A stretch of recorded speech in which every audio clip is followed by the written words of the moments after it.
Joining us now is CJ Pearson, RNC Youth Advisory Council co-chair. Thank you so much for joining us once again, CJ. I mean, what an excuse. If all she does is work, she can at least acknowledge the crime stats that show that crime has absolutely plummeted in DC. But CJ, I know you are sending me a therapy bill for all this leftist media I've been consuming and then I've been forcing you to watch as well. But what's your assessment of all of that? I mean, you've got the BBC doctoring Donald Trump's speech. You've got Whoopi Goldberg absolutely crashing out over being fact-checked, and Trump's return to 60 Minutes there. You know, it's part of the course for all of those people, so I'm not actually all that surprised. Whoopi Goldberg, described what she was saying, which was a blatant lie, as simply a joke. I was under the impression that jokes are supposed to be funny. But of course, just simply a cop-out. She knew that she was lying. She knew that she was speaking, falsely about President Trump, but she thought she wouldn't be corrected. But thankfully, we live in a new era of accountability where President Trump has been governing with the FAFO doctrine. And she was very afraid, as I'm sure the legal counsel in her ear was very afraid, that they would be held accountable for spreading that lie about President Trump. Here's the deal. There's a very clear difference between President Trump and Joe Biden. First and foremost, their cognitive ability. We have a president now who actually knows that he is president. We didn't have that under Joe Biden. And so this insinuation that somehow, some way that President Trump isn't mentally all there, when every single day we hear from him speaking to the press with vitality, with energy, and just absolutely, like, I try to compare my energy to his, and I think he laps me in some cases, right? It's just silly to me that they try to gaslight the American people to believing that he's somehow unwell. I think about that too. I mean, his energy levels are unbelievable. Let's talk about former First Lady Michelle Obama, because she's complaining again. This time, she's insisting that her family didn't get the grace that other first families got. Listen to this. You said we were all too aware that as a first black couple, we couldn't afford any missteps. Yeah. And you also say, as a black woman, I was under a particularly white hot glare. Did you feel that? For sure. You can't afford to get anything wrong because you didn't get at least until the country came to know us, we didn't get the grace that I think some other families have gotten. CJ, doesn't she love to play that victim card? The truth is, the Obamas were treated far better than other families. And you look at the way Michelle Obama was treated compared to Melania Trump. I mean, you can't even compare it.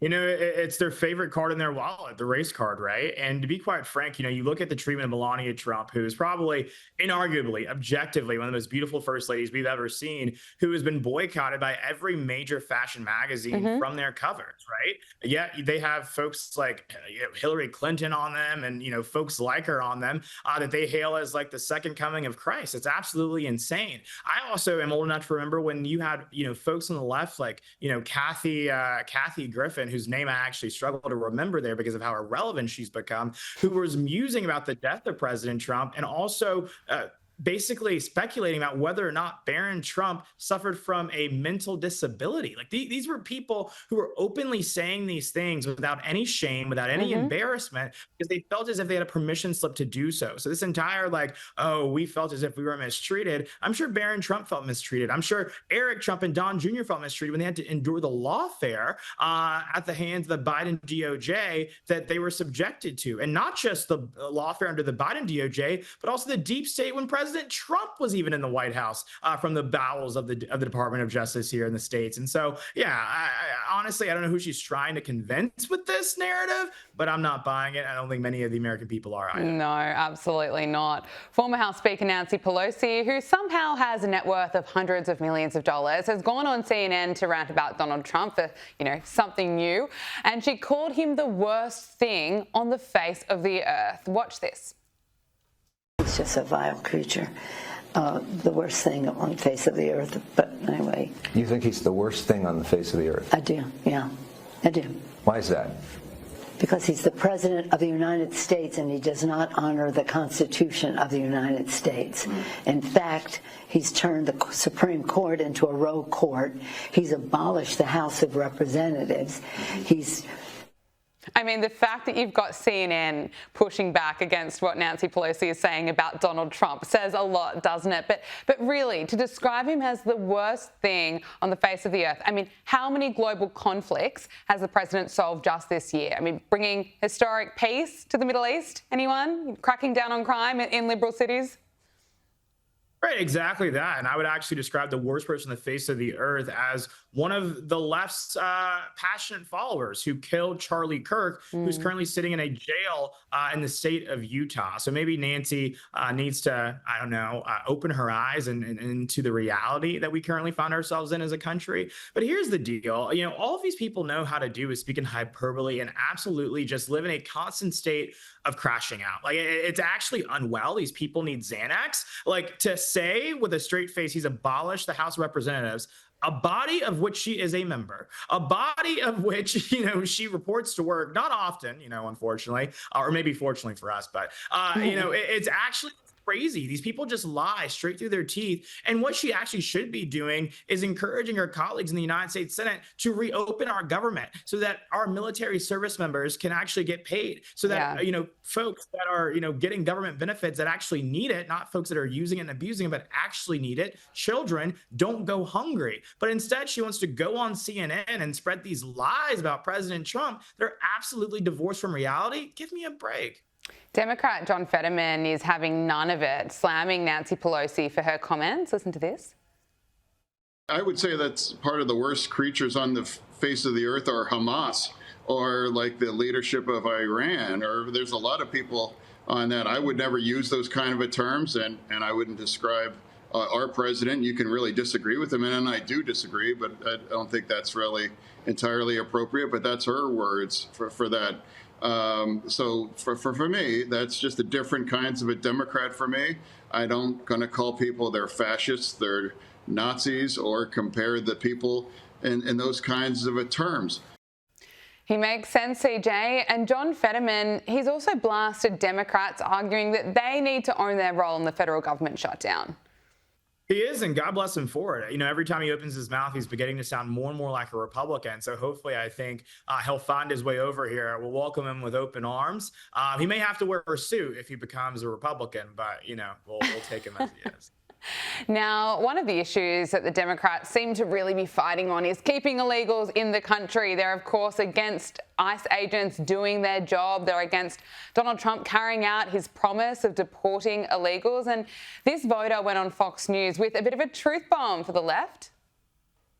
The difference between being kind, and to me, my faith is one thing is being nice to people from different lands, but they also have to be respectful of our laws. And everybody wants to come to the United States because we have a great economy, have a lot of opportunity, but there's a process to do that. My family has been here since at least the 1700s. There's no one that's gave us a free $1,400 debit card. No one gave us a free apartment. No one gave us anything free. We had to work for it. So there is a process. And if we respect all people, that means that the people that come here need to respect our laws. And that's all that we're saying. We allowed 20 million immigrants in here legally since 2000. How much is too much, and how much are we going to put the burden on the taxpayers, because the money has to come from somewhere? It's just common sense. CJ, some common sense there, so I'm sure the left will find a way to call this guy radical.